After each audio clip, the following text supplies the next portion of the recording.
Fox News contributor and editor of The Transom, the one and only Ben Domenech. So, Ben, what does this mean for the former president? Does he look at this night and go, I love being at Mar-a-Lago. Everyone comes to see me. I'm the kingmaker. This is the ultimate. Or does he go, I got to be president again?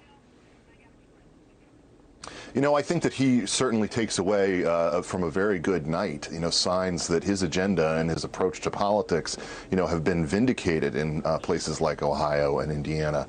Of course, we know that, as the polls seem to indicate, that's not going to be the case for a number of races across the country, particularly in a state like Georgia, where it looks like, his favored candidate, former Senator David Perdue, is going to go down by a pretty wide margin to Governor Brian Kemp, who obviously Donald Trump made one of his first targets when it came to all of this.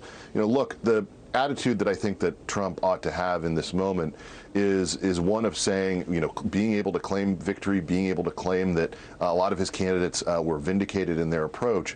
But it's also, keep in mind, coming with some complexity here. JD Vance was one of the biggest critics of Donald Trump when he was initially rising through the political scene. And so I think that's a circumstance that is going to be proved to be interesting when he actually gets to the Senate, to see how he approaches it, assuming that he can beat Tim Ryan in the fall.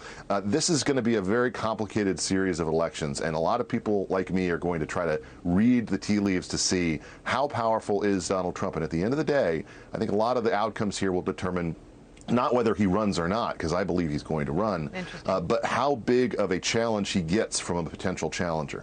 How does Ron DeSantis read the room and read the opportunity? How should he? Should DeSantis run even if Trump runs? Shift. That's the big question on my mind. I mean, this is a situation where you could see two Florida men really going at it in terms of the politics of the moment. And I think that that's something that becomes more likelier if it looks like Donald Trump is not necessarily the king of the jungle automatically anymore. No, it's interesting. And, maybe he is comfortable being the person in charge of the party without being the head of the party. I know there would be a lot of people who appreciate the Trump agenda, who kind of get fed up with the guy and his personality and some of his flaws. Who knows? I think it's interesting, especially since Tim Ryan bested a very progressive candidate, because it was a good night for Trumpism, not a good night for progressivism. Lots more primaries coming up. Ben Domenech, thank you so much.